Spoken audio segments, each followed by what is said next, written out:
ஒருத்தர் நல்லா படிக்கிறோம், படிப்புக்கு தகுந்த வேலை சிலருக்கு கிடைக்குது, கிடைக்காம போகுது. அதே மாதிரி குடும்ப தொழில்கள் செய்யறவங்களும் பார்த்தோம்னா அந்த தொழில்ல நல்லா வர்றாங்க, ஆனா அதுல தொடர முடிகிறது இல்லை. அதுல ஏதோ ஒரு தேக்கம் இருக்கு, இல்ல கடனாளி ஆயிடுறாங்க, தொடர்ந்து அதை நடத்த முடியாம போற காரணம் இருக்கு. இது என்ன காரணம் நினைக்கிறீங்க சார்? இது ஜாதக ரீதியா இதுக்கு ஏதாவது தொடர்பு இருக்கா? இந்த பாகிஸ்தானும் நல்லா இருந்து, பாகிஸ்தான் 2ஆம் இடம் வந்து புதனோ குருவோ இது ஆட்சி உச்சம் பெற்று இருந்து அந்த கிரக நிலைகள் நல்லா இருந்ததுன்னா கண்டிப்பா அவங்களுக்கு கல்வி நல்ல கல்வி அமையும். அவங்க எம்பிபிஎஸ், ஐஏஎஸ், ஐபிஎஸ் இப்படிலாம் நல்லா படிக்கலாம். இப்ப 10ல இப்ப எனக்கு சுக்கிரன் இருக்கு அப்படின்னு ஒரு அமைப்பு இருந்துச்சுன்னா உண்மையிலுமே நான் கலைத்துறையில ஸ்டார் ஆகலாம். ஆனா சுக்கிரன் இருக்கிறவங்க எல்லாமே ஸ்டார் ஆக முடியாது. சனி இருக்குதுன்னா அந்த சனி பார்த்தா பயந்துக்கும் எல்லாருமே. எல்லா பயிற்சிக்கும் சந்தோஷப்படுவாங்க. இந்த சனி பயிற்சிக்கு மட்டும் பாத்தீங்கன்னா வந்துருச்சுடா சனி, நம்ம லைஃபே போச்சு, இந்த வேலைக்கு போக முடியாது சொல்லி அந்த விரக்திலே அவங்க இந்த சனி முடிட்டு சொல்லி பல பேர் வீட்லயே டைம் ஒன்றும் செய்யாம இருப்பாங்க. கோடிகளுக்கு சொத்து இருக்கும், ஆனா அவங்க பாத்தீங்கன்னா வாடகை வீட்லயே இருப்பாங்க. ஆனா ஒரு பிடி மண்ணு கூட வாங்க முடியும். ஆனா வாங்குற யோகம் இருக்கிறவங்க தவறான இடத்துல விழுகிறாங்க. கும்பகோணத்துல இருந்து ஒரு 12 கிலோமீட்டர் அங்க பாத்தீங்கன்னா சார பரமேஸ்வரர் கடன் தீர்க்கும் ஈஸ்வரன் கோயில் அப்படின்னு கோயில் இருக்கு. கருவறைக்கு பின்னாடி சாமி இருக்கு, கருவறை சும்மா இருக்கும். அப்படிங்களா? ஆமா. தமிழன் ஆன்மீகத்தின் சின்னம், தெய்வ நம்பிக்கையின் வண்ணம். தமிழன். தமிழன் சப்ஸ்கிரைப் செய்யுங்கள். வணக்கம். தமிழன் சேனல் நேயர்கள் அனைவருக்கும் இனிமையான வணக்கங்கள். இந்த பதிவுல நாம பொதுவா நிதி சார்ந்த பிரச்சனைகள், ஒரு தொழில் சார்ந்த பிரச்சனைகள், முதலீடுகள் அப்படிங்கிற பத்தி பேசுறதுக்காக பிரபல ஜோதிடர் திரு பிரசன்ன மணிகண்டன் அவர்கள் நம்மளோட இணைஞ்சிருக்காரு. அவர்கிட்ட இது சார்ந்த நிறைய விஷயங்கள் பேசலாம். சார் வணக்கம். சந்திக்கல ரொம்ப சந்தோஷமா இருக்கு சார்.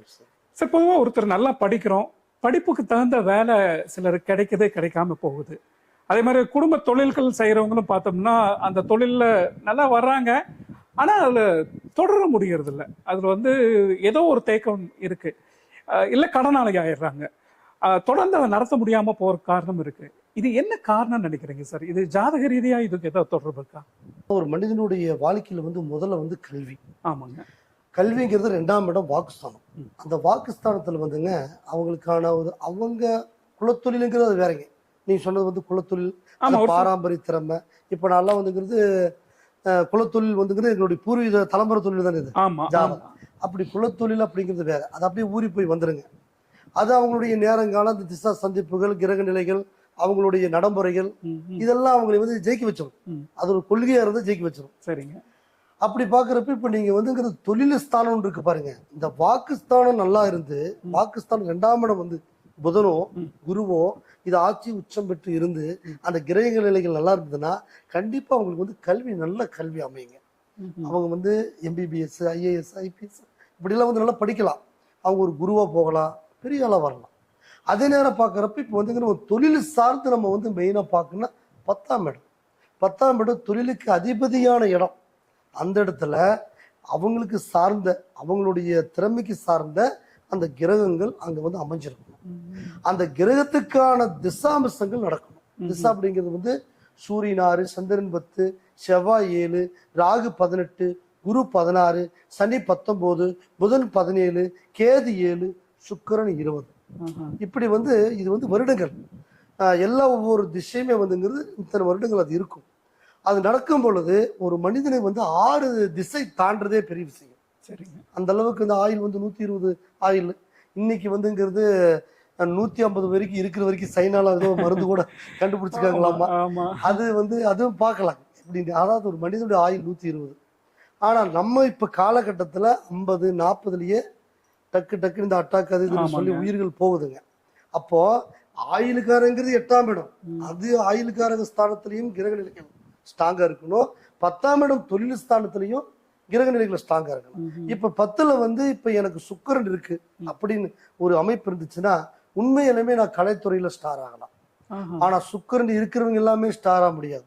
அந்த சுக்கிரன் ஆட்சி பெற்றிருக்கா, உச்சம் பெற்றிருக்கா, நீச்சம் பெற்றிருக்கா, சுப கிரகங்கள் கூட கூடி இருக்கா, அதாவது சூட்சம் எப்படி, அதிசூட்சம் எப்படி, கோச்சார பிரகாரம் இதெல்லாம் நம்ம தெளிவா ஜாதகத்தை 337 காண்டங்கள் பிரிச்சு தெளிவா பார்த்தா மட்டும்தான் அந்த சுக்கிரன் கூட பேசும். சரிங்க. சரிங்களா?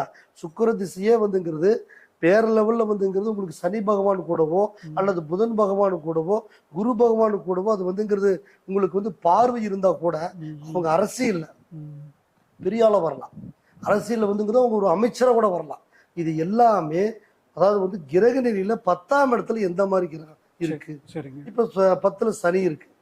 சனி இருக்குதுன்னா அந்த சனி பார்த்தா பயந்துக்கும் எல்லாருமே. எல்லா பயிற்சிக்கும் சந்தோஷப்படுவாங்க.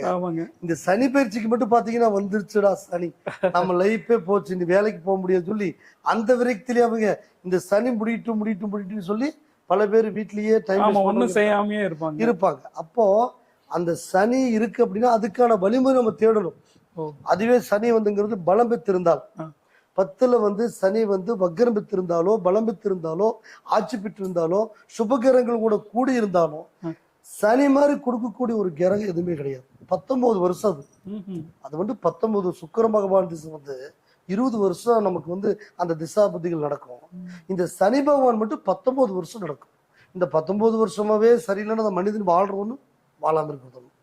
சனி சரியில்லைன்னு சொல்லி 19 வருஷம் நம்ம வீட்டுல உட்கார்ந்து இருந்தா நம்ம எப்படி வாழ முடியும்? நம்ம லைஃப் இந்த 19 வருஷத்துல அதாவதுங்கிறது கிட்டத்தட்ட 8-16 24 அப்போ வந்துங்கிறது 2.5 ஒரு காலம் வந்து கடக்குறாங்க. ஒரு எட்டுல விளையாடாத விளையாட்டு இல்லை, ஈரெட்டில் கற்காத கல்வி, மூவெட்டில் வந்து செய்யாத வந்து தொழிலோ திருமணமோ இல்லை. அப்படி இருக்கும்போது இந்த காலகட்டத்துல நம்ம வந்துங்கிற 20 வருஷம் 19 வருஷம் சனி நடக்குதுன்னு வீட்டுல உட்காந்துருந்தா ஜெயிக்க முடியாது. அதே 19 வருஷத்துல இந்த சனி வலுவடைஞ்சு 10ஆம் இடத்துல வந்து ஆட்சி பெற்றோ சுபகிரகங்களை பார்த்து இருந்தால் அந்த சனி பகவான்ல நீங்க இரும்பு மாதிரி வேலை செய்யலாம். இப்ப நம்ம வந்துங்கிறது கூட்டு தொழில் பண்ணலாமா அல்லது வந்து நம்ம பிசினஸ் ரீதியா போகலாமா இல்ல பைனான்ஸ் இப்படி வந்து நிறைய தொழில் பார்த்தீங்கன்னா இன்னைக்கு வந்துங்கிறது நம்ம எந்தெந்த தொழில் செய்ய முடியாதுன்னு நினைச்சோமோ அது எல்லாமே இப்ப மக்கள் வந்து சாதாரணமா பண்ண பழகிட்டாங்க. அதனால நம்ம வந்து இன்டர்நேஷனல் லெவல்ல இப்ப தொழில் பண்ண பழகிட்டாங்க. ஆனா நம்ம என்ன பண்ணாலும் அதாவது ஒரு பொட்டி கடையை வச்சா கூட இந்த காலத்துல ஜெயிக்கலாம். அதுக்கு நமக்கு ஜாதக ஒத்துழைப்பு வேணும், கிரக நிலை ஒத்துழைப்பு வேணும். அந்த கிரகங்கள் என்ன பண்ணுமோ அதைத்தான் நம்ம செய்ய முடியும். அதாவது சாமியை மீறி நம்ம ஜாதகம் மீறி நம்ம வந்து ஒண்ணும் பண்ண முடியாது. ஏன்னா வந்துங்கிறது கடவுள் இல்லாம அணு அசையம், நம்ம எண்ணம் போலதான் வாழ்க்கை. அப்போ நீங்க வந்து இப்போ ஒன்றும் இல்லைங்க, உதாரணத்துக்கு இப்ப கடன் ஒண்ணு கேட்டீங்க. அந்த கடன் எப்படி உருவாகுது தெரியுங்களா? அதாவது ஒரு மனிதன் அகலகால் வைக்கும் போது உருவாகுது. இப்ப நம்ம இந்த தொழில் பண்றோம்னா சிறு துளி பெருவெள்ளம், சின்னதா இருந்து பெருசா போறதுங்கிறது வேற. அதாவது ஒரு வீடு வந்து அந்த காலத்துல பாத்தீங்கன்னா ஒரு வீடு இடம் வாங்கி வீடு கட்டுறதுக்கு அதாவது ஒரு லேண்டு பார்த்து அந்த லேண்டு பார்க்க போகும்போது நம்ம சித்தப்பன் பெரியப்பன் மாமா எல்லாத்தையும் கூட்டு போய் அதை பார்த்து பாலகால் ஒண்ணு போடுவாங்க. அந்த பாலகால் பாத்தீங்கன்னா நம்ம அக்கா பெரியம்மா சித்தி எல்லாம் வச்சு ஒரு 5 சுமங்கலி 9 சுமங்கலி நாங்கெல்லாம் வீடு ஃபர்ஸ்ட் கட்டும் போதெல்லாம் அதாவது 21 சுமங்கலி எல்லாம் வச்சு அதுல வந்துங்கிறது தங்க நாணயம் 9 நாணயம் போட்டு பாலகால் போட்டு பயங்கரமா சாமி கும்பிட்டு ஐயர் வர வச்சு எல்லாம் குழி தோண்டி பயங்கரம் பண்ணணும். அந்த அன்னைக்கெல்லாம் சாஸ்திரம். இப்பெல்லாம் அப்படி கிடையாது. அதாவது லோனு ஈஸியா கொடுக்குறாங்க. லோனு கிடைக்கிறதுனால அது மூளை குத்தலா இருந்தாலும் சரி, சைடு குத்தலா இருந்தாலும் சரி, கருங்கல்லு போட்டிருந்தாலும் சரி, செங்கல் போட்டிருந்தாலும் சரி, உடனே அந்த வீடை வாங்கிடுறாங்க. அவங்களுக்கு வந்துங்கிறது சிபில் அதாவது எலிஜிபிள் இருந்தா உடனே லோன் வாங்கிறாங்களே தவிர இந்த காலகட்டத்துல யாரும் துணைவியார் பேர்ல வாங்கலாமா இல்ல இந்த காலகட்டத்துல இந்த திசையில நம்ம வீடு வாங்கலாமா அப்படி எல்லாம் பாக்குறதில்ல. மனைவி பேர்ல வடக்கு வாசல் வீடு கட்டணுமா கிழக்கு வாசல் வீடு கட்டணுமா வாஸ்து பிரகாரம் வாங்கணும், அப்பதான் நம்ம நல்லா இருக்க முடியுங்கிறது நினைக்கிறது இல்லை. ஆனா கோடிகளுக்கு சொத்து இருக்கும். ஆனா அவங்க பாத்தீங்கன்னா வாடகை வீட்லயே இருப்பாங்க. ஆனா ஒரு பிடி மண்ணு கூட வாங்க முடியும். ஆனா வாங்குற யோகம் இருக்கிறவங்க தவறான இடத்துல விழுகிறாங்க. அது காரணம் இந்த லோன் போட்டு வாங்குறது. அப்ப அந்த வாஸ்து இல்லாத போதுதான் அந்த வீட்டுக்கு போன பிறகு அந்த அதிர்ஷ்டம் அவங்க விட்டு வெளியே போகும். அப்ப அதுல வந்து அவங்க செய்யக்கூடிய தொழில் லாஸ் ஆகுது, கடன் ஆகிறாங்க. இப்ப நம்ம செய்யற தொழில் விட்டுட்டு டக்குன்ற தொழில் மாறுவாங்க. அப்ப அந்த தொழிலுக்கு போகும்போது அங்கேயும் அவங்களுக்கு அந்த கிரக நிலைகள் மாறும்போது இப்ப வந்துங்கிறது மெயினா வந்து உதாரணம் சொல்ல போனா சுக்கிர திசை, சுக்கிர கலை சார்ந்தது. கலைங்கும் போது கலை சார்ந்த எந்த தொழில் செய்தாலும் அவங்களுக்கு ஓரளவுக்கு கை கொடுக்கும். அதை விட்டுட்டு நீங்க இரும்பு தொழிலுக்கு போகும்போது சாத்தியமாகாது. இதே சனி திசை நடக்கிறவங்க அதே மாதிரி கலைத்துறைக்கு போகும்போது சாத்தியமாகாது. அப்படி ஒவ்வொரு கிரகத்துக்கும் ஒரு ராசிக்கும் ஒவ்வொரு தொழில் இருக்கு. அந்த தொழில் நமக்கு என்ன ராசியோ அது நம்ம பண்ணலாம். இல்லை நமக்கு சார்ந்து இன்னொரு பிசினஸ் வந்திருக்கு பண்ணியே ஆகணும் அப்படின்னா அவங்க மனைவி பேர்லையும் இல்லை ஒரு சைடு பிசினஸ் ஆகும், அதையும் நீங்க டச் பண்ணணும். நம்ம பிறந்தோம் இறந்தோம் நம்ம லைஃப்ல இருக்கக்கூடாது. பல தொழில் பண்றதுக்கான சாத்தியம் நம்ம கிட்ட இருக்குன்னா அதெல்லாம் ஒரு சைடு பிசினஸா வச்சு இந்த ஓடாத தொழிலா இருந்தாலும் அது உங்க ராஜி தொழில நீங்க வைக்கணும், அது மெயின் தொழில வைக்கணும். இதெல்லாம் நீங்க ஜாதகம் பார்த்து அந்த வழியில பண்ணும் பொழுது இந்த கடன் பிரச்சனை, இந்த தொழில் வந்துங்கிறது முடக்கம், நீங்க சொன்ன இந்த மன உளைச்சல்கள் வராதுங்க. ஜாதகத்துல என்னென்ன கிரகத்துக்கு என்னென்ன அதாவது உங்களுக்கு வந்து தொழில் செய்யணும், என்னென்ன கல்வி நீங்க படிக்கணும். இப்ப நம்ம பையன் எம்பிபிஎஸ் தான் படிக்கணும், அது நம்ம லட்சியம். நினைச்சவங்க பையங்கள் எல்லாமே எம்பிபிஎஸ் ஆக்கிட்டாங்களாம், அது முடியாது. அதே மாதிரி நம்ம நினைக்கிறத நம்ம பையனுக்கு திணிக்க கூடாது. அவனுடைய ஜாதகத்தில் இதுதான் இருக்கு, அவனுடைய எண்ணங்கள் இஷ்டம். இப்போ நான் வந்து என்ன பண்ணுவேன், என் குலதெய்வம் கருப்புசாமி நீ கும்பிடுன்னு சொல்லுவேன் என் மகனுக்கு. அவன் என்ன பண்ணுவான், நான் கருப்புசாமி கும்பிட மாட்டேன், சாய்பாபா தான் கும்பிடுவான். அது அவங்க இஷ்டம், இஷ்ட தெய்வம். ஆனா குலதெய்வத்துக்கு வருஷத்துக்கு ஒரு முறை என்ன செய்யணுமோ அதை அவங்களை கூட்டு போய் நம்ம செய்யணும் இல்லையா? அதுதான் ஜாதகம். உங்களுக்கு பிடிச்ச வேலையை வந்து அவருக்கு திணிக்கும் போது பிடிக்கலைன்னா அவர் பிடிச்ச வேலைக்கு என்ன சப்போர்ட் பண்ணுங்க. ஆனா நீங்க அவர் டாக்டர் படிக்கல, நீங்க ஒரு டாக்டர் நீங்க வந்துங்கிறது சம்பளத்தை வச்சு கூட ஹாஸ்பிட்டல் வச்சு கொடுக்கலாமே. அப்படி உங்க வாழ்க்கையில நம்ம பையனுக்கு ஒண்ணு செய்யணும், நம்ம பொண்ணுக்கு ஒண்ணு செய்யணும் அப்படின்னா நமக்கு இந்த தொழில் நம்ம லட்சியம் பண்றதை நம்ம உருவாக்கி கொடுக்கணும். ஜாதகத்துல அவருக்கு என்ன தேவைகளோ அது நீங்க பூர்த்தி செஞ்சு கொடுத்தீங்கன்னா அவங்களுடைய தலைமுறைக்கு அவங்களுக்கு கடன் பிரச்சனையோ அதே மாதிரி தொழில் முடக்கங்களோ கல்வி உண்டான ஒரு வளர்ச்சியோ வெளிநாடு பயணம் தடையோ இதெல்லாம் இருக்கு. இப்போ நீங்க சொன்ன மாதிரி இப்போ ஒருத்தர் கடன் ஏற்படுதுன்னா அதுல இருந்து தவிர்க்கணும், அதுல இருந்து நிவர்த்தி ஆகணும் அப்படின்னா அதுக்கு ஏதாவது ஜோதிட ரீதியா பரிகாரம் இருக்கா சார்? சார் இப்ப எப்படின்னா, அதாவது ஒரு மனிதன் கடன் ஆகிறதுக்கு வந்து இருக்கிறத விட்டு பறக்கிறதுக்கு ஆசைப்படக்கூடாதுங்க. ஏன்னா நம்ம வந்துங்கிறது ஒரு காலகட்டம், ஒரு ஏஜ், ஒரு 30 வயசுக்கு மேல அவங்க வந்துட்டாலே அவங்களுக்கு நிதானம் வருங்க. 30க்கு முன்னாடி துடிப்பா இருப்பாங்க, எதை வேணா பாத்துக்கலாம். 30, 35, 40 எல்லாம் வரும்போது அவங்க என்ன கொஞ்சம் ஓச்சு பண்ணுவாங்க. இப்ப எனக்கு தெரிஞ்ச ஒரு நண்பர் கூட கேரளாக்காரர், அவர் வந்து பாலக்காடு பக்கத்துல, அவர் வந்துங்கிறது அவருடைய அதாவது இது ஃபுல்லா வந்து பர்னிச்சர் வச்சுட்டு இருக்கிறாரு. ஆனா அதுக்கு முன்னாடி வந்துங்கிறது அவங்க பர்னிச்சர் நல்லா ஓடி ஓகோடு கொடி கட்டி பறந்து வந்தவர் அவர். உடனே அவர் என்ன பண்ணிட்டாரு, நான் வந்துங்கிறது ரியல் எஸ்டேட் பண்றேன் அப்படின்னு ஒரு இடம் ஒன்று வாங்கி பிரிச்சு போட்டு அந்த இடம் கடைசியில விற்காம அந்த இடத்துல ஒரு ப்ராப்ளம் இருந்து கடைசியில் அவருக்கு வந்து கிட்டத்தட்ட ஒரு 5 கோடி ரூபா லாஸ். அப்போ கஷ்டப்பட்டு வந்தவர், சாதாரண உழைப்பு கிடையாது. அவர் உழைச்சது ஃபுல்லாமே அதுல போட்டு முடக்கும் போய் அந்த இடம் விற்க முடியாம போயிடுச்சு. இப்ப மறுபடியும் பரிசலுக்கு வந்திருக்கிறார். அப்போ அவருக்கு மரங்கள் சம்பந்தப்பட்ட தொழில் தான் அவருக்கு, தச்சு சம்பந்தப்பட்ட தொழில் தான் அவருக்கு. அப்போ அதை தாண்டி பூமிக்கு போகணும்னா அவருக்கு செவ்வாய் வந்துங்கிறது 12ல மறைஞ்சிருச்சு. அப்ப 12ல மறையும் பொழுது அது வந்து வலுவில்லாத ஒரு செவ்வாய் பூமிக்காரர்கள், அந்த தொழிலை செய்யக்கூடாதுன்னு அவர் தெரிஞ்சும் அதை பண்ணார். அதுக்கப்புறம் அவர் வந்து நம்ம கிட்ட ஜாதகம் பார்த்து நான் தவறு செஞ்சுட்டேன், இனி வந்துங்கிறது மாத்திக்கணும்னு சொல்லும் போது மறுபடியும் இந்த தொழில் இறங்கி இப்ப வந்துங்கிறது ஓரளவுக்கு தம் பிடிச்சிட்டார், ஓரளவுக்கு வந்துட்டார். அந்த மாதிரி ஒரு மனிதன் செய்யக்கூடிய தவறு அகலக்காலம் அதுதான். அப்படி கடன் இருக்கும்போது அவர் எங்கிட்ட வந்துட்டு இப்ப நான் லாக் ஆயிட்டேன், இது வந்துங்கிறது கேஸ் இருக்கு, இந்த இடத்த வந்துங்கிறது ஏதோ ஒண்ணு பண்றேன்னா ஒரு 10 lakhs கேட்கறாங்க, இப்ப நான் என்ன பண்றேன்னு தெரியல, சைன் வாங்க முடியல, அப்படி ரொம்ப குழப்பத்தில் இருக்கும்போது அப்புறம் நம்ம பிரசன்ன முறையில பார்த்துட்டு ஜாதகம் பார்த்துட்டு நீங்க வந்து இந்த கும்பகோணம் பக்கத்துல, அதாவது திருச்சேரை என்ற கிராமம், கும்பகோணத்துல இருந்து ஒரு 12 கிலோமீட்டர், அங்க பாத்தீங்கன்னா சார பரமேஸ்வரர் கடன் தீர்க்கும் ஈஸ்வரன் கோயில் அப்படின்னு கோயில் இருக்குங்க. கொஞ்சம் பேருக்கு தெரியும், ஆனா நிறைய பேருக்கு தெரியாது. அந்த கோயிலுக்கு போனோம்னா நம்ம வந்து ஒரு கருவறையில வந்து அந்த சாமி இருக்காது. பயங்கரமான ஒரு விசித்திரமான ஒரு விஷயம். அப்படின்னா எல்லா சிவன் தான் இருக்காது, அது போல கருவறையில சாமி இருக்காது, கருவறைக்கு பின்னாடி சாமி இருக்கு, கருவறை சும்மா இருக்கும். அப்படிங்களா? ஆமா. அப்ப நம்ம போய் அங்க வந்து ஒரு தாம்பூல தட்டுல இந்த பூ தேங்காய் பழம் எல்லாம் வாங்கி உட்காந்து பூஜை பண்ணும்போது நம்ம கருவறைகள்ல சாமி இருக்காது, கும்பிடுவோம்.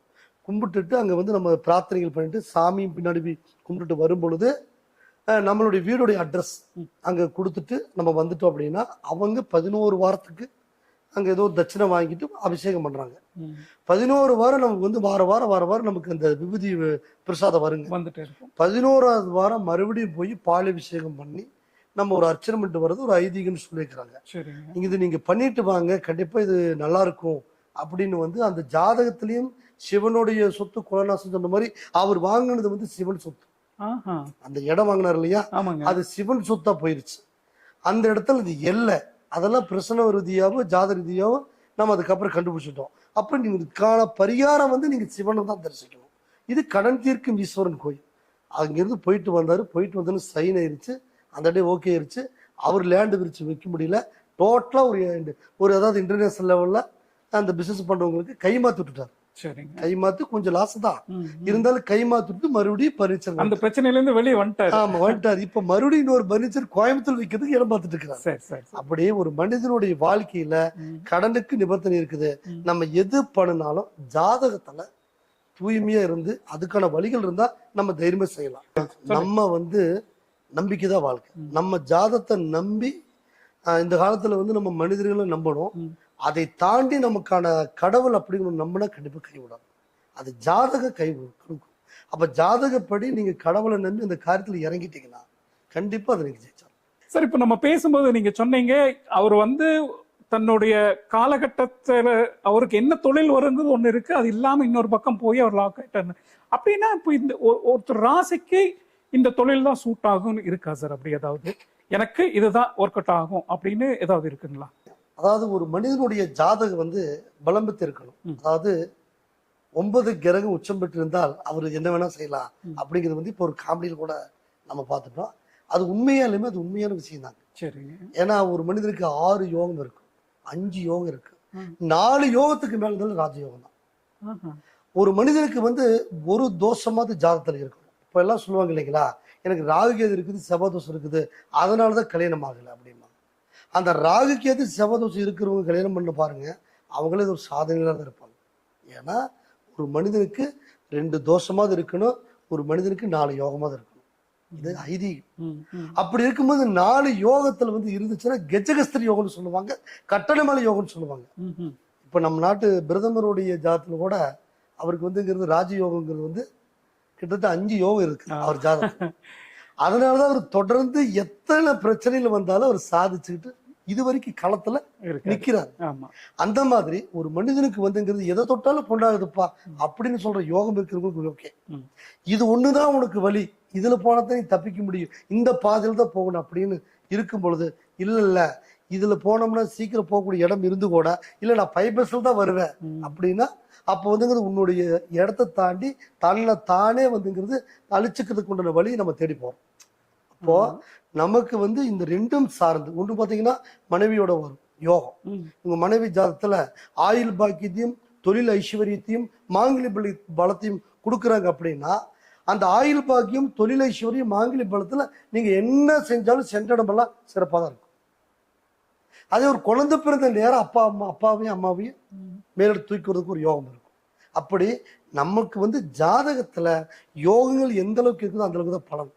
நம்மளுடைய ஜாதகத்துல இதுக்கு யோகம் இருக்கு, நீங்க பார்த்து செய்யணும். ஓகே, இப்போ நம்ம இப்போ இந்த தொழில் பண்ணிட்டு இருந்தா நல்லா போயிட்டு இருக்குது, இன்னொன்னு வருது ரியல் எஸ்டேட்டுக்கு போல நீங்க போனீங்க, அதை வந்து நீங்க மெயின் இதை பார்த்து இது போலாமான்னு பார்த்து தான் போயிருக்கோம். தெரிஞ்சதான் இல்ல ஒய்ஃபோட பேர்ல பண்ணியிருக்கலாம், ஏதாவது ஒன்று இது பண்ணிதான் ஆகலாம், ஒரு வாய்ப்பு கிடைச்சது நல்ல விஷயம் அப்படின்னா ஒய்ஃபோட பேர்ல பண்ணியிருக்கலாம். இந்த மாதிரி அறியாமை பண்றதுதான் அவங்க சிக்கிறதுக்கு காரணம். மற்றபடி வேற ஒன்றும் இல்லை. ஆனால் கண்டிப்பா ஜாதகத்தில் நடக்கிறதா நடக்கும், அதுல இருக்கிறதா நடக்கும். ஜாதகம் வேணா நம்ம மாத்தி எழுதிருந்தா தப்பான பலன் வரும். ஆனா ஜாதகம் சொல்ற ஜோதிடர் கூட சில முகத்தை பார்த்து பாக்குற ஜோதிடரும் சில பேர் இருப்பாங்க. அப்ப அவரு சொல்றது கூட கொஞ்சம் மாறி வரும். ஆனா ஜாதகம் என்னைக்கு மாறாது, என்னைக்கு போய் போகாது. அப்ப எந்த ஒரு முக்கியமான விஷயங்களையும் ஜாதகம் பார்த்துதான் செய்யணும். ஜாதகம் கண்டிப்பா பொய்யாகாது. ஜாதகம் சொல்றவங்க வேணா பொய்யமா பார்த்து சொல்லுவாங்க. ஏன்னா காலத்து நேரம் தாண்டி கூட அவங்களுக்கு வேண்டும் நம்ம இவர் பாவம் சொன்னா இந்த மாதிரி நினைப்பாரு, நம்ம இப்படி சொன்ன இவர் வந்து இம்ப்ரெஸ் பண்ணலாம், அப்படி ஏதோ ஒரு நாள கூட உங்களை பார்த்து சொல்லலாம். அப்படி முகத்தை பார்த்து சொல்லக்கூடிய ஜாதகம் இருக்காது. ஜாதகத்துல நடக்கிறது உண்மையா நீங்க தெளிவா பண்ண ஜெயிச்சிடலாம். சரி, இப்ப யாரெல்லாம் வந்து தொழில் ஆரம்பிக்கலாம், சுய தொழில் ஆரம்பிக்கலாம், இல்ல யாரெல்லாம் வந்து வேலைக்கு போகலாம், இல்ல ஒரு சிலருக்கு வந்து அரசாங்க உத்தியோகம் தான் வேணும்னு டார்கெட் பண்ணி இருப்பாங்க, இதெல்லாம் எப்படி தீர்மானிக்கிறது சார்? எது உச்சமா இருந்தா இதெல்லாம் நடக்கும்? இதுக்கு ஜாதக ரீதியா என்ன தீர்வுகள் இருக்கும்? அப்படி பாத்தீங்கன்னா உங்களுடைய அவங்க ஜாதகத்துல பாத்தீங்கன்னா இந்த 2ஆம் இடம் வந்து வாக்கு அதிபதியான இடம். இந்த வாக்குஸ்தானம் மட்டும் நல்லா இருந்துச்சு அப்படின்னா அதுல குருவோ புதனோ இதெல்லாம் வந்துங்கிறது கொஞ்சம் வலுவடைஞ்சு நல்லா இருந்தாலும், ஏன் கேதுவே நல்லா இருந்தா அவங்க கவர்மெண்ட் ஜாப் போகலாம். அது வந்து அரசாங்க தொழில் செய்யலாம். கேதெல்லாம் இருந்துச்சுன்னா சென்ட்ரல் கவர்மெண்ட்லயே அவங்க வந்து குடிக்கட்டி பறப்பாங்க. அந்த அளவுக்கு வந்து அதாவது அவங்க வாக்கு அதிபதியே இருப்பாங்க. அதே மாதிரி 10ஆம் இடத்துல பாத்தீங்கன்னா சனி பகவானோ ராகுவோ இதெல்லாம் இருந்தா அவங்க கடல் விட்டு கடல் தாண்டி வெளிநாடு போய் வேலை செய்யலாம். இப்ப வந்து கலைத்துறைக்கு போகணும் அப்படின்னா அவங்க சுக்கிர பகவான் நல்ல வலுவடைந்திருந்தா அதே 10ஆம் இடத்துல அதை வந்து கலைத்துறை போகலாம். புதனும் குரும் 10ஆம் இடத்துல இருந்தா அரசியல் போகலாம். ஆனா கலைத்துறையில் இருக்கிறவங்க எல்லாமே அரசியல்ல வந்து மேல வந்தலாம்னு சொல்ல முடியாது. அரசியல் வேற, கலைத்துறை வேற. ஆனா அது எல்லாமே வந்து இப்ப நான் வந்துங்கிறது ஒரு தலைமை பொறுப்புல இருக்கிறேன், என் நேரம் நல்லா இருக்கு. இப்ப நீங்க வந்துங்கிறது என்னை சார்ந்து உங்களுடைய பக்கம் நீங்க இருக்கிறீங்க.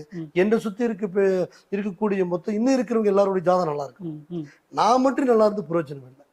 அப்போ அதை எல்லாம் தெளிவா பார்த்துதான் ஒரு விஷயத்துல நம்ம இறங்கணுமே தவிர என்னுடைய தனி சாம்ராஜ்யத்தை ஒண்ணும் பண்ண முடியாது. அது அரசியல் இருந்தாலும் சரி, ஒரு கூட்டு தொழில் பண்ணாலும் சரி, இது எல்லாமே எனக்கு மட்டும் நேரம் நல்லா இருக்க கூடாது. என்னுடைய கூட்டு தொழில் செய்யறவங்க எல்லாருடைய ஜாதகம் நல்லா இருக்கணும். அதாவது ஓரளவுக்காவது இருக்கணும். உச்சத்துல உட்காரலாம். அப்படி இருக்கும் பொழுது என்னுடைய தனிப்பட்ட சாம்ராஜ்யத்துல நான் கொடிக்கட்டி பறந்துடலாம். பொது சாம்ராஜ்யம் வரும்போது இந்த இடத்துல இந்த கிரகங்கள் இருக்கும்போது இவங்களுக்கு இது பேசும் அப்படிங்கிறது. இப்ப நீங்க கேட்டது வந்து நம்ம வந்துங்கிறது அடிமை தொழிலுக்கு போகலாம், யாரு போகலாம், சொந்த தொழில் யாரு செய்யலாம் அப்படின்னா இது வந்து அடிமை தொழிலுக்கு உண்டான ரகசியம் என்னன்னா, நமக்கு ஒரு கேது வந்து 10ஆம் இடத்துல இருக்குது, சனி இருக்குது, ராகு இருக்குது அப்படின்னா இந்த 3 கிரகமே சொந்த தொழில்ல அந்த சனி கூட வலுவடைந்து இருக்கணும். வலுவில்லாம இருந்துச்சு அப்படின்னா கண்டிப்பா நம்ம வெளிநாடு போயிடுறது நல்லது. இந்த 3 கிரகங்கள் இருக்கிறவங்க 10ல ராகு கேது சனி இந்த 3மே 10ஆம் இடத்துல இருக்குது, கொஞ்சம் சரியில்லாம இருக்குது.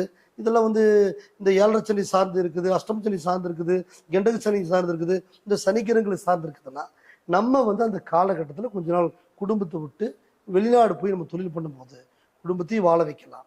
இது ஒரு வனவாச கிரகம்னு கூட சொல்லலாம். நம்ம ஒரு அதனால வந்து அது உங்களுக்கு பரிவர்த்தனை ஆகுது. அந்த தோஷமும் பரிவர்த்தனை ஆகுது. நீங்க ஜெயிச்சுட்டு தான் வர்றீங்க. அப்ப அந்த காலகட்டங்கள் கிரகநிலை மாறி வரும்பொழுது நீங்க சக்சஸ் பண்றீங்க. இங்க வந்து சுயத்தொழில் பண்றீங்க, ஒரு எம்டிஓ உட்கார்றீங்க, 100 பேருக்கு சம்பளம் கொடுக்குற அளவுக்கு வர்றீங்க. அப்ப சொந்த பிசினஸ் உருவாக்கலாம். இது வந்து வெளிநாடு போறக்கூடிய வழிகள். இதே 10ஆம் இடத்துல நமக்கு வந்துங்கிறது ஸ்ட்ராங்கா இருக்குது சுக்கிரன் அப்படின்னா நீங்க கலைத்துறையில போல்டா இறங்கலாம். ஆனா சுக்கிர திசை நடக்கணும். சுக்கிரன் இருந்தும் ஆட்சி பெற்று இருந்தும் சுக்கிரன் பலம் இருந்தும் சுக்கிர திசை நடக்கணும். 20 வருஷம் அதுல 3 வருஷம் சுக்கிர திசை சுக்கிர புத்தி போயிடுச்சுன்னா மீதுக்கு 17 வருஷத்துக்கு உங்களுக்கு யாருமே அசைக்க முடியாது. அந்த இடையில வரக்கூடிய இந்த கேது புத்தி, ராகு புத்தி, சனி புத்தியில வரும். அந்த காலகட்டத்தில் நம்ம வந்துங்கிறது அதுக்கான கும்பிடக்கூடிய தெய்வங்கள், வழிமுறைகள், அதனுடைய பாதைகள் இருக்கு. அது நம்ம பார்த்துக்கலாம். இல்ல அதே மாதிரி 10ல வந்து சனி இருக்குது, சனி பலமா இருக்குதுன்னா நீங்க வந்துங்கிறது இரும்பு ஃபேக்டரியே வைக்கலாம். இன்டர்நேஷனல் லெவல்ல கண்டெய்னர் லாரி இரும்பு இருக்கு. பழைய இரும்பு வித்தா கூட நீங்க கோடீஸ்வரர் ஆகிக்கலாம். அந்த அளவுக்கு சனி வந்து ஒரு பலம் வாய்ந்தவராக இருப்பார். அந்த மாதிரி நம்மளுடைய ஜாதகத்துல நம்ம அடிமை தொழில் செய்தாலும் சொந்த தொழில் செய்தாலும் நம்மளுடைய கிரக நிலைகள் எப்படியோ அது சரியான முறையில பார்த்து ஒரு கிரகம் ஒரு ராசி மட்டும் சொல்ல முடியும். ஜாதகம்னு வச்சு ஜாதகத்துல இன்னைக்கு கோச்சார பிரகாரம் சூட்ச கிரகங்கள் என்ன, அதிசூட்சமம் கிரகங்கள் என்ன, இதெல்லாம் பார்த்து அந்த கிரக நிலைகளை பார்த்து தான் நம்ம கொண்டு போனா சக்சஸ் பண்ணலாம். சார், இப்போ ஒருத்தர் தொடர்ந்து ஒரு நிறுவனத்துல வேலை செய்யறோம்னு வச்சுக்கோங்க. அவருக்கும் ஆனா அவருக்கு அவரோட முதலாளிக்கு அடிக்கடி ஒரு என்ன வேலை செஞ்சாலும் ஏதாவது ஒரு சண்டை வந்துட்டே இருக்கும், ஒத்து போகாமையே இருக்கும். இதுக்கு என்ன காரணம் சார்? ஏன்னா எனக்கும் ஒரு ராசி இருக்கும், எனக்கும் ஒரு தசா பலம் இருக்கு. நீங்க சொன்ன மாதிரி அந்த ஜோதிட ரீதியா ஒரு விஷயம் போயிட்டு இருக்கு. அதே மாதிரி அவருக்கு ஒரு விஷயம் வேலை செய்யும். இதுல ஏதாவது முரண்பாடுகள் இருக்குமா? அதாவது வந்து இப்போ நமக்கு வந்து இந்த ராசிக்கு அந்த ராசிக்கு செட் ஆகாம போகுது அப்படின்னா அது வந்து கணவன் மனைவிக்கு மட்டும்தான் அது பொருந்தும். எம்டிக்கு நமக்கு பொருந்தாது. நம்ம நேரம் சரியில்லை அப்படின்னாலும் நம்ம எங்க போனாலும் சங்கடம் வரும். அப்போ நம்ம வந்துங்கிறது அவர் நம்ம கிட்ட மட்டும் தான் அப்படி பேசுறது கிடையாது. அவர் மற்றவங்க இருக்கிறவங்க வச்சு மெயின்டைன் பண்ணுவாரு. இல்ல அது அவர் குணமாவே கூட இருக்கலாம். எல்லாருக்கிட்டையுமே எரிஞ்சு விழுகிற மாதிரி ஒரு கேரக்டர் இருக்கலாம். ஆனா நமக்கு வந்துங்கிறது இங்க வந்து பிரச்சனை இருக்குதுன்னா உங்களுக்கு வீட்லயும் பிரச்சனை இருக்கும், வெளியில போனாலும் பிரச்சனை இருக்கும், எந்த இடத்துலயுமே நிலைச்சு அவங்க வேலை செய்ய முடியாது. அப்ப அந்த நேரத்துல இந்த குணாவசியங்கள்ல முன்கோபம் முரண்பாடு இதெல்லாம் வருது இல்லைங்களா, ஆமாங்க. அதுக்கு வந்து நம்ம வந்து கோபத்தை குறைக்கிறதுக்குன்னே வந்துங்கிறது நம்ம சில தெய்வ வழிபாடுகள் பண்ணணும். அதுக்கு பண்றப்போ 9 நவகிரகங்கள் எடுத்துக்கிட்டீங்கன்னா கும்பகோணத்துல வந்து ஒவ்வொரு ராசிக்கு ஒவ்வொரு நவகிரகம் இருக்கும்போது ஒவ்வொரு மனிதனுக்கு ஒவ்வொரு பரிகாரம் ஒரு விஷயத்துக்கு இருக்கு. அப்ப நம்ம கோபம் குறையணும். இப்போ உடம்பு நிலை சரியில்லை கூட வைத்தீஸ்வரன் கோயிலுக்கு போனோம்னா அது வந்து உடல்நிலைக்கு ஓகே ஆயிரும். அப்போ ஒவ்வொரு விஷயத்துக்குமே நமக்கு வந்து காரியங்கள் இருக்கு. அது நீங்க ஜாதத்தை வந்து தெளிவா பார்த்து நமக்கு கோபமான இடம், குடும்பஸ்தானமான இடம், பாகிஸ்தானமான இடம், லக்னம் என்று உயிர் என்று சொல்லக்கூடிய லக்னமான இடம், உடல் என்று சொல்லக்கூடிய ஏதாவது சந்தனான இடம், இந்த இடமெல்லாம் நம்ம பார்த்து இது வந்து கோச்சார பிரகாரம் நம்ம பார்த்து நீங்க அதை தெளிவா தெரிஞ்சுக்கிட்டு அந்த கோயிலுக்கு போயிட்டு வந்துட்டாலே கோபம் போயிடும். இப்ப எம்டி கிட்ட மட்டும் உங்களுக்கு இந்த முரண்பாடு இல்லை, இன்னொரு எம்டி கிட்ட போனாலும் நீங்க அப்படி இதே பிரச்சனை இருக்கும். அது நம்ம ராசி நம்ம நேரம். சரிங்க. அவர் ராசிக்கு உங்க ராசிக்கு ஒத்து போறதுக்கு நீங்க கூட்டு திசை செய்யல, கூட்டு தொழில் செய்யல. அதே மாதிரி நீங்க வந்து கணவன் மனைவி கிடையாது, கணவன் மனைவிக்கு மட்டும்தான் அது பேசும். இல்லைன்னா கூட்ட சேர்ந்து பிசினஸ் பண்ணா பிரச்சனை வருதுன்னா அப்ப உங்க 2 பேரும் ராசி ஒத்து போகும். அப்படி வேணா பார்க்கலாம். இது வந்து ஒரு வேலை செய்யணும் அப்படிங்கும் போது அது நமக்கு பாதிக்காது. அதுக்கு இதுக்கு சம்பந்தம் கிடையாது. அதுக்கான பிரச்சனை நம்மளுக்கு, அது அவரு மேல சொல்ல முடியும். சார் பொதுவா சொல்லுவாங்கல்ல சார், என்னோட ராசிக்கு வந்து இந்த கூட்டு தொழிலே ஒத்து வராதுப்பா, என்னை விட்டுருங்க அப்படின்னு சொல்லுவாங்க. அப்போ ஒவ்வொரு ராசிக்கும் இவங்க தான் கூட்டு தொழில் பண்ணணும் அப்படின்னு ஏதாவது இருக்கா சார்? அதாவது 12 ராசி இருக்குதுங்க. மேசம், ரிஷபம், மிதுனம், கடகம், சிம்மம், கன்னி, துலாம், விருச்சிகம், தனுசு, மகரம், கும்பம், மீனம். இந்த 12 ராசிக்காரர்களுக்குமே இந்த ராசிக்கு இந்த தொழில் இருக்கு அப்படின்னு சொல்றதுக்கெல்லாம் அது வழி இல்லை. ஆனா இந்த ராசிக்காரங்களுக்கு இந்த திசையில, அந்த திசை வந்து மொத்தம் இந்த 9 நவகிரகத்துக்கு திசை இருக்கு இல்லைங்களா, அந்த திசைகள் நடக்கும் பொழுது இந்தந்த திசையில தொழில் பண்ணலான்னு விட சொல்லலாம். அதாவது இந்த ராசிக்கு இந்த தொழில் பண்ண நான் ஆரம்பத்துல பண்ண எனக்கு ஒட்டவே இல்லைன்னு சொல்றதுக்குள்ள இடம் இல்லை. அவருக்கு 10ஆம் இடத்துல சொந்த தொழில் பண்றதுக்கு யோகம் இருக்கா, 10ஆம் இடத்துல வந்து கூட்டு தொழில் செய்யறதுக்கு யோகம் இருக்குதா, இல்ல வெளிநாடு போறதுக்கு யோகம் இருக்கா அப்படிங்கிறது வந்து அவருக்கு 10ஆம் இடத்துல எந்த கிரகம் நிர்ணயிக்கிறதோ அதுதான் அவருக்கு பேசும். அவர் முதல்ல நல்லா இருக்கும்போது வச்சிருப்பாரு, மனசு நொந்து போயிருப்பாரு. அப்பா நமக்கு இது செட்டே ஆகாதுன்னு அதுல இருந்து வெளில வந்துட்டா ஒவ்வொருத்தருடைய குணம் அது மறுபடியும் போக மாட்டாங்க. ஒரு தப்பு பண்ணி அடிபட்டு வந்துட்டு போக மாட்டாங்க. அதுக்கு சொல்றதுக்கு முடியாம தான் அவங்க இப்படி எனக்கு இது செட்டே ஆகாது அப்படி சொல்லுவாங்க. ஆனா அப்படி எல்லாம் கிடையாதுங்க. அந்த நேரத்துல அவங்க செட் ஆகல. அதுவே வந்துங்கிறது இப்போ ஒரு மேட்ச்ல வந்து கிரிக்கெட் விளையாடுறாங்க, இந்த ஃபீல்டுல தோத்துறாங்க, அடுத்து உலகக்கோப்பை வரும்போது அதே டீம் ஜெயிக்குது இல்லைங்களா. எனக்கு கிரிக்கெட் ஒத்தே வராதுன்னு யாரும் வெளியே போயிருக்கிறாங்களா? அப்படி கிடையாது. அதாவது நம்ம அந்த ஃபீல்ட தோத்து போறாங்க அப்படின்னா அவங்க நேரங்களா அடுத்த ஃபீல்டுல விடாமுயற்சியில் ஜெயிக்கிறாங்க பாருங்க, அப்ப அந்த நேரங்கால கரெக்டா கிரகநிலை உட்காருது. கிட்டத்தட்ட வந்துங்கிறது ஒரு 11 பேர் விளையாடுறாங்கன்னா ஒரு 6 பேர் 7 பேருடைய ராசி அந்த டைத்துல ஒத்து வருது, டக்குன்னு ஜெயிக்கிறாங்க. அதுதான் எல்லாருமே ஒத்து போகாது. அதுல வந்துங்கிறது மெஜாரிட்டி ஒரு 60% எங்க இருக்குதோ அதை ஒத்து வரும். அப்படின்னா இப்ப நம்ம கிரக நிலைகளை வந்து பார்க்கணும்னா ஜாதகம் தொடர்ந்து நம்ம பார்க்கணுமா சார்? ஒரு சிலர் சொல்லுவாங்களா அடிக்கடி பார்க்க கூடாது அப்படிங்கிறாங்களே. தொடர்ந்து பார்க்கணுங்கிறது கிடையாதுங்க, அப்படி கிடையாது. அதாவது வருஷத்துக்கு ஒரு முறையாவது நம்ம பார்க்கணும், இல்லைன்னா நம்ம ஏதாவது ஒரு விஷயங்கள் பண்ணும்போது பார்க்கணும். ஏன்னா பார்க்காம செய்யக்கூடாது. இப்போ ஒரு இடத்துக்கு போறோம்னா முதல்ல கல்வி, அடுத்தது வந்து தொழில், அதுக்கு அடுத்தது கல்யாணம், அதுக்கு அடுத்தது வந்துங்கிறது புத்திரபாகியம், அப்புறம் வீடு. இது நம்மளுடைய ஸ்டாண்டர்ட் லைஃப். இதெல்லாம் இது வந்து எல்லாத்துக்குமே நம்ம ஒரு இடமே வாங்குறோம். ஒரு பூமி யோகம் எல்லாத்துலயும் யோகத்துல தான் இருக்குதுங்க. பூமி யோகம், கார் வண்டி வாகனம் வாங்குறோம் அது யோகம். அதே நேரம் ஒரு நகை நட்டு வாங்குறது கூட யோகம் தான். இந்த டயத்துல இன்வெஸ்ட்மெண்ட் பண்ணலாமா, இந்த டயத்துல பூமியில பணம் போடலாமா, வாகனம் வாங்கலாமா, இதெல்லாம் நம்ம பார்த்துதான் செய்யணும். இப்போ உதாரணத்துக்கு சொல்ல போனா ஒரு போன இடையில ஒரு நியூஸ்ல பார்த்தோம், BMW வாங்குறாங்க, செலிபிரிட்டி பண்ணாங்க, ஃபேமிலியோட 2 குழந்தைங்க, அப்பா அம்மா, பெங்களூர் போறாங்க, புது காரில் போறாங்க, சூப்பரான காரு, நல்லா அதான் லக்ஸுரியான காரு, நல்லா வந்து எப்படி சொல்றேன்னா கார் வந்து பாத்தீங்கன்னா எவ்வளவு ஒரு ஆக்சிடென்ட் ஆனாலும் இந்த கார் வந்து இதாகாது, அவ்வளவு ஸ்ட்ராங்கான கார். அந்த காரு மேல கண்டெய்னர் லாரி விழுந்து குடும்பமே இறந்துட்டாங்க. நியூஸ் நம்ம கொஞ்சம் நாளைக்கு பார்த்தோம். அது ரொம்பவுமே வருத்தத்துக்குரிய விஷயம். ஆனா அது அவங்க பார்த்து பண்ணாங்களா பார்க்க பண்ணாங்கன்னு தெரியல. பட் அந்த மாதிரி ஒரு சூழ்நிலைகள் ஏற்படுறதுக்கு காரணம் அலட்சியம்.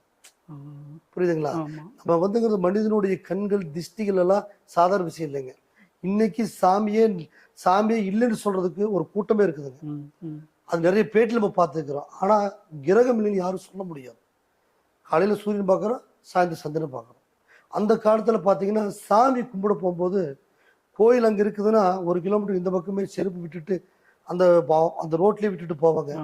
இப்பெல்லாம் கார்ல போகும்போது அப்படியே கும்பிட்டுட்டு அப்படியே போறாங்க. என்ன காரணம்னு நிறைய நான் பேட்டியில சொல்லியிருக்கிறேன். அந்த காலத்துல வந்துங்கிறது பயபக்தின்னு ஒண்ணு இருந்துச்சுங்க. இப்ப பக்தி இருக்குது, பயம் இல்லை. சாமி நம்மள ஒண்ணும் பண்ணாது. ஏன்னா கண்ணுக்கு தெரியாததுனால அவங்க அப்படி நினைக்கிறாங்க. எல்லா விஷயத்திலுமே சாமி இருக்குது. ஒரு குழந்தையோ ஒரு இடத்துக்கு போகும்போது டக்குன்னு வந்துங்கிறது இந்த மாதிரி அந்த குழந்தை நிற்கிது, ரோட்டில் நிற்கிது, இறக்கி நம்ம வந்து இறங்கி ஒரு ஓரமாக விட்டுட்டு போகலாம். நம்ம இறங்கி போயிட்டு வர்றதுக்குள்ள அது வந்துங்கிறது நம்ம கொஞ்சம் முன்னாடி போய் நடக்கிற ஆக்சிடென்ட் நம்ம தவிர்க்கிறோம். அது காரணம் நம்ம வந்துங்கிறது போகிற பாதைகளை வந்து ஆன்மீக ரீதியாக ஜாதக ரீதியாக நம்ம கொண்டு போனால் கண்டிப்பாக 100% இருக்கிற பிரச்சனை அதாவதுங்கிறது கண்டிப்பாக ஒரு 40-50%, 60% குறைக்கலாம். அது நம்பிக்கையோடு போகணும். அந்த நம்பிக்கை தான் நம்ம மனிதன் வாழ்க்கையில நம்ம வந்து இந்த நிலவுல இருக்கிறோம். நம்ம நினைப்போம் என்னடா வாழ்க்கையில கஷ்டம், இது எந்த வாழ்க்கை, நம்மளும் சாமி கும்பிடுறோம், நல்லது செய்யறோம், தான தர்மம் பண்றோம், அன்னதானம் பண்றோம், வஸ்திரதானம் பண்றோம், எல்லாமே ஜாதகம் நடக்குது. ஆனா இவ்வளவு பண்ற கஷ்டம் கடவுள் கொடுக்காம இருக்கவே மாட்டேங்குது. கஷ்டம் இல்லாத யாருமே கிடையாது. அது பிஎம்மா இருந்தாலும் சரி, சிஎம்மா இருந்தாலும் சரி, நடிகர் உச்ச நடிகராக இருந்தாலும் சரி, யாரா இருந்தாலும் சரி, அதாவது ஆதீனமாவே இருந்தாலும் சரி, அவருக்குன்னு ஒரு கவலை இருக்கும். கண்டிப்பா. ஐயோ நம்ம வந்து 10 லட்சம் பேருக்கு அன்னதானம் பண்ண முடியலையே, நம்ம ஒரு ஆசிரமம் இன்னும் பெருசா பண்ண முடியலையே, நம்ம இன்னும் வந்துங்கிறது நினைச்சது நம்ம முத்தி அடைஞ்சு இன்னும் மக்களுக்கு வந்துங்கிறது அள்ளி கொடுக்க முடியலையேங்கிறது ஆதீன கவலையா இருக்கு.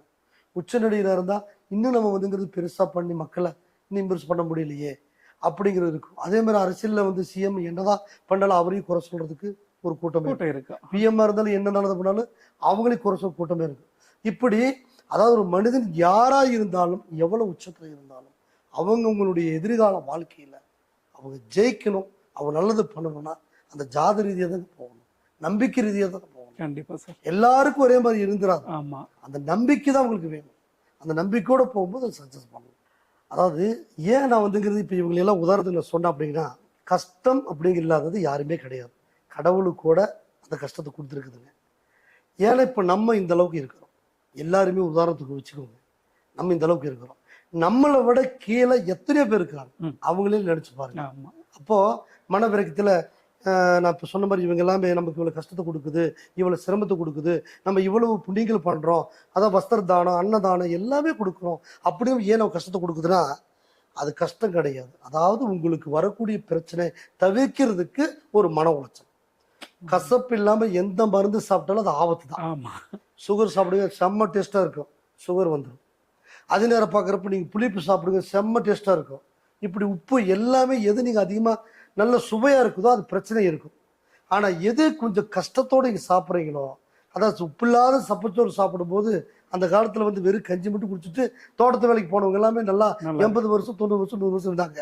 இப்போ ஏசியில படுத்துட்டு அதாவதுங்கிறது என்ன பீஸா, இந்த பர்கர் இதெல்லாம் சாப்பிட்ட பிறகு என்ன ஆகுது அப்படின்னா அவங்க எல்லாம் 40-39 இருக்கிறதே பெரிய விஷயமாகுது. அதனால கஷ்டம் இல்லாம யாருமே கிடையாது, எல்லாருக்குமே கஷ்டம் இருக்கும். இது கஷ்டம் என்னன்னா நமக்கு வந்து வர வேண்டிய ஆபத்துகளை தடுக்கிறது தான். எல்லாருக்குமே இருக்கும். அதை பேஸ் பண்ணி வெளியில வர்றதுதான் பரிகாரம். அதுதான் நமக்கு வந்து காத்தடிச்ச ஒரு படம், அதுதான் ஜோதிடம், அதுதான் ஆன்மீகம். இப்போ நம்ம கஷ்டத்துக்கு ஒரு ஆன்மீகம் பரிகாரங்கள் எல்லாமே உடம்பு சரியில்லை ஹாஸ்பிட்டல் போறோம், எந்த நம்பிக்கையில போறோம், அந்த மருந்து எங்க செஞ்சாங்க, எப்படி செஞ்சாங்க, இப்பெல்லாம் டிவில பாக்குறோம் நிறைய மருந்து வந்துங்கிறது அதாவதுங்கிறது அதுல ஆளுக்கள் இருக்குன்னு சொல்றாங்க. ஒரு சில மருந்துல பாத்தீங்கன்னா மனிதனுடைய மூளையிலிருந்து மனிதனுடைய எலும்பு வரைக்கும் இருக்குன்னு சொல்றாங்க. இது நம்ம சாமி கும்பிட்றவங்க நாங்க சாப்பிட்றோம், நாங்க பிராமணரும் சாப்பிட்றோம், நாங்க சைவமா இருக்கிறவங்க சாப்பிட்றோம். அப்ப மருந்து நல்லா உடம்புக்கு நல்லாகிற மருந்துலயே வந்துங்கிறது இவ்வளவு அசைவம் இருந்தாலும் எப்படி? அப்போ அதுவும் உங்களுக்கு வந்து தெய்வமா மாறுது, தெய்வ ரீதியான ஒரு பரிகாரம் தான் அது உங்களுக்கு. அது தவறு கிடையாது. இப்ப பால் பசுமாட்டில இருந்து தான் வருது, கோமியம் கோமாதா தான் கொடுக்குது, அதே ரத்தமும் கவிச்சுதான். அப்ப அந்த கோமியத்தை நம்ம ஏன் சைவம் எடுக்கிறோம் அப்படின்னா நம்மளுடைய நம்பிக்கை, நம்மளுடைய மன ரீதியானது. அதனால நம்மளை விட கீழே பிளாட்பாரத்தில் எத்தனை பேர் இருக்கிறாங்க. நம்ம இந்த அளவுக்கு இருக்கிறோம் அப்படின்னா அது காரணம் நம்மளுடைய நல்ல எண்ணம், நம்ம செய்த புண்ணியம், நம்ம செஞ்ச தான தர்மம், நம்ம முன்னோர்கள் செய்த புண்ணியம், நம்மளுடைய ஜாதக பலன், நம்ம இருக்கக்கூடிய வீடு வாஸ்து, நமக்கு அமைஞ்ச மனைவியினுடைய அந்த மகாலட்சுமி சாமுத்திரிக லட்சணம், எல்லாமே கைகூடி வந்தால் தான் அவங்க ஒரு இடத்துல மெயினாக வர முடியும். தவிர நானும் வந்துங்கிறது ஜாதகம் பார்த்தேன் நல்லா இருக்குது, நான் எதை வேணாலும் செய்யலாம் அப்படி இப்படிலாம் வந்துங்க நம்ம இது பண்ணக்கூடாது. ஜாதகத்தில் என்ன இருக்கும் அதெல்லாம் செய்யுங்க. இல்லை ஜாதகம் பேசல, சாமியும் பேசல அப்படின்னா நீங்க பிரசனத்துல வந்து உங்களுக்கு உத்தரவு கிடைக்கும். நம்ம என்ன வந்துங்கிறது நம்ம பாக்குற ஜோதிடர் வெளிநாடா, எப்ப வேணாலும் வந்து உங்க வீட்டு ஜோசியர், உங்க குடும்ப ஜோசியர் எப்ப வேணாலும் நீங்க வந்து பார்க்கலாம். நம்ம எது வரைக்கும் நம்மளுடைய பரம்பரை தாத்தா காலத்துல இருந்து பார்த்து கொடுத்துட்டு இருக்கிறோம். எத்தனையோ பேர் நல்லா இருக்கிறாங்க. எல்லாரையும் உட்கார வச்சு ஒரு நாள் பேட்டி கூட எடுக்க சொன்னாங்க. அது கூட எனக்கு டைம் இல்லாம இருக்கிறேன். கண்டிப்பா ஒரு நாள் எல்லாரையும் உட்கார வச்சு நான் பேட்டி எடுக்கிறதுக்கு தயாரா இருக்கிறேன். எல்லாரும் அவங்க வாயிலே சொல்லுவாங்க நம்மளுடைய பழக்க வழக்கு என்ன, இவர் எத்தனை வருஷம் பார்த்துட்டு இருக்கிறாரு, எத்தனை குடும்பம் நல்லா இருக்குது அப்படின்னு. ஏன்னா அதாவது வந்து அந்த காலத்துல வந்து ஒரு குழந்தை நலங்கிருச்சு அப்படின்னா அது நலக்கு அப்படி நலக்குங்கிறது சொல்லுவாங்க. கண்ணுல சிறுத்துக்கும், அவன் வாமிட் ஆகும், அந்த குழந்தைக்கு லூஸ் மோஷன் போயிட்டே இருக்கும். அது எந்த டாக்டர் சரி பண்ண முடியாது. எனக்கு தெரிஞ்சு ஒரு குழந்தை வந்து இங்க நம்ம பல்லடத்துல அவங்க ஃபேமிலிங்க, நல்ல ஃபேமிலி, லக்ஸுரியான ஃபேமிலி, வசதி வாய்ப்பு நிறைய இருக்குது. அவங்க பெரிய ஒரு ஃபவுண்டேஷன் வச்சு நடத்திட்டு இருக்கிறாங்க. அந்த வீட்டில் வந்து தவம் இருந்து ஒரு குழந்தைய வந்து பிறந்தது. அந்த குழந்தை வந்துங்கிறது நம்ம இங்கே கோயம்புத்தூர் பிரபல ஹாஸ்பிட்டல், அதாவது ரேஸ் கோஸ்டல் இருக்கு குழந்தைங்களுடைய ஹாஸ்பிட்டல், பேர் சொல்ல விரும்பல, கொண்டாந்து வச்சிருந்தாங்க. ஒரு மாசம் அந்த குழந்தையுடைய மனநிலை பார்த்தீங்கன்னா கோமாக்கே போயிடுச்சுங்க. அது டாக்டர் வந்து நல்ல டாக்டர், நிறைய குழந்தைகளை காப்பாற்று டாக்டர் தான். அது அவருக்கு மீறி அவர் என்ன சொல்லுவாங்க, கடவுள் தான் அப்படி சொல்லுவாங்களா, அப்படி எல்லா ட்ரீட்மெண்ட்டும் எல்லா குளுக்கோஸ் எல்லாம் போட்டு எல்லாம் பார்க்குறாங்க. ஆனால் அந்த குழந்தைக்கு வந்து அந்த அதுலேருந்து வெளியில் வரல, நரம்பு ரீதியாக அந்த கோமாஸ் போகக்கூடிய அளவுக்கு ஆயிடுச்சு. கண்ணெல்லாம் ஒரு மாதிரியா ஒன்று வருது. அப்புறம் அந்த பொண்ணு வந்து மேலே பார்த்து கீழே பார்க்குறதில்ல, அந்த குழந்தை கீழே பார்த்தா இப்படி ஏதோ ஒரு மனநிலைய ஆயிடுச்சுங்க. அப்புறம் அந்த குழந்தைக்கு நம்ம வந்து இந்த மந்திரிக்குன்னு சொல்லுவாங்க இல்லைங்களா, அந்த மந்திரிக்குது அப்படின்னா அந்த நலக்கம் இருக்கிற குழந்தைக்கு 7 ஓலை, இந்த 7 பண ஓலைகள், அந்த பண ஓலையில நாங்க 7 எழுதுவோம். அந்த 7 எழுதி அது வந்துங்கிறது மஞ்சள் நல்லா தடவி சுத்தி, அந்த கயிறு நல்லா மஞ்சள் கயிறு சுத்தி, அதுல வந்துங்கிறது ஆணி, மிளகா, உப்பு இதெல்லாம் வச்சு அது வந்துங்கிறது நம்ம அதுக்கு ஒரு சுலோக மந்திரம். அந்த சுலோக மந்திரம்னா இதுனா மாந்திரிகமான கூட நீங்க பயந்துக்க வேண்டாம். அந்த காலத்துல பாம்பு கடிச்சா, அதாவது வந்துங்கிறது விஷப்பாடம் இருக்குதுங்க, அந்த விஷப்பாடம் போட்டோம்னா உடனே விஷம் இறங்கிடும். நீங்க ஹாஸ்பிட்டல் போக வேண்டியதே இல்லை. அந்த கயிறு ஒன்று கட்டி அந்த கசாயம் ஒன்று இது வந்து புளிஞ்சுட்டு அந்த விஷப்பாடம் போட்டு விஷம் இறங்கிடும். சுளுக்கு இருந்தால் சுளுக்கு பாடம் இருக்கு. இந்த மாதிரிலாம் அந்த காலத்துல கண் திஷ்டிக்கு மந்திரிச்சு, தண்ணி மந்திரிச்சு கொடுக்கலாம், விபூதி மந்திரிச்சு எல்லாமே இருக்குது. ஃபீவர், காய்ச்சல் எல்லாத்துக்கும் அது நாட்டு வைத்தியம் மாதிரியே சித்த வைத்தியம் ஆயிடுச்சு கடைசியில். அதெல்லாம் மாந்திரியத்துல சொல்லும். அந்த புக்கில் பெருக்குது இன்னும் மாந்திரி புக்கு. ஆனா இப்ப நாய்க்கு அடிச்சா 16 ஊசி போடும். அப்போ அந்த குழந்தைக்கு அந்த 7 கட்டிலோட அந்த கண்ணு செலுத்து, இந்த கண்ணும் சரி, அந்த கண் இப்படி இருந்த கண்ணும் சரி, எல்லாம் சரியாயே அந்த குழந்தை சரியாச்சு. அது நம்ம இடத்துல 7 எழுதி அந்த பொண்ணு வயசு, மாசம், நாள் எல்லாம் சேர்த்து எழுதி அதுக்கான சக்கரம் போட்டு அதுக்கான பேர்ல எழுதி அதை வந்து மந்திரிச்சு கொண்டு ஹாஸ்பிட்டல கட்டிட்டு அம்பாவசனே கட்டிட்டு வந்தா 3ஆவது நாள் பொண்ணு நார்மல் வந்துருச்சு. அப்புறம் ஒரு வாரம் கழிச்சுதான் ஹாஸ்பிட்டல் வந்தாங்க. ஆனா மருந்து கேட்டுச்சு.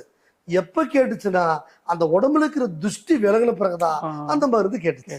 அப்படி அதாவது வந்துங்கிறது எப்பவுமே குழந்தைங்களுடைய நல்ல உடல் ரீதியாகவும் சரி, அனைத்து வகையிலுமே நம்ம வந்துங்கிறது தெய்வ ரீதியான பாதையில, ஆன்மீக ரீதியான பாதையில, ஜாத ரீதியை நம்ம கொண்டு போனோம்னா கண்டிப்பா உடல் ரீதியா இருந்தாலும் சரி, அதே மாதிரி வந்துங்கிறது தொழில் ரீதியாக இருந்தாலும் சரி, மன ரீதியாக இருந்தாலும் சரி, அனைத்து வகையிலும் சக்சஸ் பண்ணணும்னா எல்லாத்துக்கும் கோயில் இருக்குது, எல்லாத்துக்கும் பரிகாரம் இருக்குது. அது ஜாதகம் வச்சுதான் அது நிர்ணயிக்க முடியும். ஜாதகம் இல்லைன்னா குலதெய்வத்தை வச்சு நிர்ணயிக்கலாம். குலதெய்வமே தெரியலன்னா பிரசன்ன முறையில் நிர்ணயிக்கலாம். வாழ்க்கையில முடியாது அப்படிங்கிறது எதுவுமே இல்லைங்க சார். நான் இப்ப நேயர்கள் இது சம்பந்தமா நிறைய பேர் பார்த்துருப்பாங்க, தொழில் சார்ந்த விஷயங்கள், அவங்களுடைய முன்னேற்றங்களோ வேலை சார்ந்து அப்படின்னு. உங்களை சந்திக்கணும்னா கோயம்புத்தூர் தான் வரணுமா சார்? எங்கெல்லாம் உங்களுடைய ஆஃபீஸ் இருக்கு சார்? இப்போ பார்த்தீங்கன்னா நான் வந்துங்கிறது முழுமையா அதிகமாக வந்துங்கிறது கேரளாவில் தான் இருப்பேங்க. சரிங்க. ஏன்னா வந்து அமாவாசை, பௌர்ணமி நாட்களில் வந்து கேரளா போயிடுவேன். இப்போ நம்மளை பார்க்கணும்னா நீங்கள் முன்பதிவு கண்டிப்பாக வாங்கணும், அவசியம். நம்ம ஆபீஸ் நம்பர்லாம் இருக்கு. சரிங்க. கோயம்புத்தூர் காந்திபுரம் இருக்கு இல்லைங்களா, ஆமாங்க. பக்கத்துல ஐயப்ப கோயில் பக்கத்து ஸ்ட்ரீட் தான் நம்மளுடைய அலுவலகம். இது மெயின் தான். பல வருஷமா தாத்தா காலத்துல இருந்து பார்த்து பண்ணிட்டு இருக்கீங்க. அடுத்தது இப்ப பாத்தீங்கன்னா நமக்கு நிறைய இந்த நம்ம பொலிட்டிக்கல் லைன்ல, சினிமா துறையில நமக்கு சென்னையில் நல்ல ஒரு பழக்கம் இருக்கு. கிட்டத்தட்ட 25 வருஷமா நம்ம ராதாரவி அண்ணன் நல்ல பழக்கம். அப்போ அவருடைய மூலியமா இப்போ அவருடைய இடத்துலயே நம்ம வந்துங்கிறது அண்ணனுடைய வீட்டு கீழ் வீடே கொஞ்சம் வந்துங்கிறது காலியா இருக்கும்போது நம்ம ஹோட்டல்ல இருந்து ஜாதகம் அங்க போய் பார்க்க நிறைய பேர் அங்கிருந்து அப்பாயின்மெண்ட்டுங்க வர முடியாதவங்க நம்ம போய் ஹோட்டல்ல இருந்தோம்னா அங்க மக்களுக்கு வர்றதுக்கு கொஞ்சம் சங்கடம் இருக்கும், தயக்கம் இருக்கு. ரெண்டாவது நம்மளுடைய சாமி பூஜை பொருள்கள் அங்க வைக்க முடியல. அதனால என்ன பண்ண, சரி ஓகே நம்ம தான் வார வாரம் வந்துட்டு இருக்கிறோம் இல்லையா, சனி ஞாயிறு மட்டும் சென்னை மக்களை நம்ம வந்து இங்கே பார்த்துக்கலாம்னு சொல்லிட்டு இப்போ தேனாம்பேட்டையில அண்ணனோட வீட்டு கீழ் வீடு நம்ம இருக்கிற மாதிரி பிளான் பண்ணி இங்கே ஒர்க்கு நடந்துட்டு இருக்குதுங்க. இப்போ அங்கே வந்தாலும் சனி ஞாயிறு வந்து அங்கே பார்த்துக்கலாம். சரிங்க. ஆனால் நம்மளை பார்க்கணும் கோயம்புத்தூர் வரலாம், சென்னை மக்கள் இங்கே வர முடியல, நம்ம அங்கேயே பார்த்துக்கலாம். முக்கியமான நாட்களில் வரும்போது நீங்கள் அப்பாயின்மெண்ட் கேட்டு தான் வரணும். கண்டிப்பாக கேரளா வெளியே போய் அது மட்டும் இல்லைங்க சார். இப்போ நம்ம வந்துங்கிறது இந்த ஆன்லைன் இருக்கு இல்லைங்களா, பெரும்பாலும் வந்து ஆன்லைன் தான் அதிகமாக இருக்குதுங்க. ஏன்னா இல்லை வெளிநாட்டில் அங்கிருந்து கால் பண்ணி வர முடியல அப்படின்னு பார்க்குறவங்களுக்கு நம்ம டேட் ஆஃப் பர்த் அந்த டைம் அதை அவங்க அமைச்சு விட்டாங்கன்னா நம்ம இந்த ஃப்ரீயா இருக்கிற நேரத்தில் நம்ம ஆஃபீஸ்க்கு வர கிளைண்ட்லாம் அவங்க பார்த்து முடிச்சுட்டு போன பிறகு ஃப்ரீயா இருக்கிற காலகட்டத்தில் அந்த நேரத்தில் அவங்களுக்கு வந்து வீடியோ காலோ அல்லது வந்து ஃபோன் காலையோ அவங்களுக்கு என்ன திசை நடக்குது, இப்போ என்ன பண்ணலாம், இல்லை வெளிநாட்டிலையும் இருக்கலாமா, இல்லை வெளிநாட்டு ஒர்க்கு முடிச்சுட்டு இங்கே வந்து சொந்த தொழில் பண்ணலாமா, இல்லை பொண்ணு பார்க்கலாமா, இப்போ அங்கே வந்தால் செட் ஆகாம ஆகாதா, இதெல்லாமே நம்ம சொல்லிடலாம். அதை தாண்டி அவங்களுக்கு வந்து பூர்வீக சம்மந்தப்பட்ட பிரச்சனை, குலதெய்வ சம்மந்தப்பட்ட பிரச்சனை, இதெல்லாம் நீங்கள் தெரிஞ்சுக்கணும்னா பிரச்சனை பார்க்கறதுக்கு அவங்க வீட்டு பெரியவங்களோட நேரில் தான் அந்த 2 எலுமிச்சம்பழம் 1 முழம் மல்லிப்பூ அவங்க வந்து இஷ்ட தெய்வமான ஒரு கோயிலை வச்சு கும்பிட்டு கொண்டு வந்தாங்கன்னா நம்ம பிரச்சனை பற்றி சொல்லலாங்க. பிரச்சனத்துல அதாவது வந்து வருஷ தேவ பிரச்சனைங்கிறது குலதெய்வ பிரச்சனம், அதே மாதிரி பூமி பிரச்சனம், கல்யாணத்துக்கான மாங்கலிய பிரச்சனம், புத்திரபாக்கிய பிரச்சனம், இப்படி பிரச்சனை 16 வகைகள் உண்டுங்க. நம்ம எதுக்காக பார்க்கணும் அப்படிங்கிறத பார்க்கறதுக்கு ஜாதகத்துல அந்த யோகம் இருக்கணும். எல்லாருக்குமே பிரச்சனை கிடைக்காது. அந்த ஜாதகத்துல அவங்களுக்கு இந்த பிரச்சனை வழியில போனா சுலபமா முடிக்கலாம். சரி, அப்படின்னா அது வந்து அந்த பிரச்சனை வழியில பாத்துக்கலாம். அப்படி ஆன்லைன்லயும் பார்த்து கொடுத்துட்டு இருக்கிறோம். எப்படி இருந்தாலும் முன்பதிவு வாங்கிட்டு தான் நம்ம பார்க்கணும். கண்டிப்பா நீங்க நேர்கள் வந்து இன்னொரு விஷயம் என்ன அப்படின்னா, நான் எப்பவுமே என்கிட்ட பாருங்க நான் சொல்றது இல்லைங்க. எப்பவுமே எந்த நிகழ்ச்சியில் பாருங்க என்கிட்ட வாங்க, நம்ம கிட்ட ஜாதகம் பாருங்க சொல்ல மாட்டாங்க. அனைத்துக்குமே தீர்வு இருக்கு. அதாவது பாரம்பரியமா தலைமுறையா பார்க்கக்கூடிய ஜோதிடர் யாரா இருந்தாலும் தயவு செய்து அங்க ஜாதகம் பார்த்து ஒரு காரியம் நீங்க பண்ணுங்க. ஏன்னா பார்க்காம பண்ணிட்டு அகலக்கால் வச்சுட்டு அடுத்தது நம்ம வந்து கண்கிட்ட பிறகு சூரிய நமஸ்காரம் பண்ண வேண்டாம். அதுதான் நான் ரிக்வெஸ்ட் பண்ணுவேன். ஏன்னா நம்ம வாழ்க்கையில பிறக்கிறது ஒரு முறை.